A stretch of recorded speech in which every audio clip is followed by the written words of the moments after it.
રામ મંદિરની સ્થાપનાને લઈ દરેક હિન્દુ આનંદની લાગણી અનુભવી રહ્યા છે અને ભગવાન રામના મંદિર સ્થાપનને લઈને પણ ઘરે ઘરે જઈ અક્ષત વિતરણ તેમજ પત્રિકા વિતરણ કરી રહ્યા છે।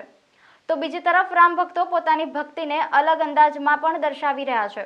ત્યારે મહીસાગર જિલ્લાના લુણાવાડા તાલુકાના ઝરખવાડા ગામના વતની દેવસિંહભાઈ દલાલાલભાઈ માલીવાડે 1990માં સેવા અર્થે ગયા હતા અને ત્યાંના દ્રશ્ય જોઈ મન વિચલિત થયું કે ભગવાન રામનું ઘર નથી। ત્યારે તેમણે ત્યાં પ્રતિજ્ઞા લીધી કે તેમનું નવું ઘરનું નિર્માણ થશે તો હું મારી દાઢી વાળ ઉતારીશ।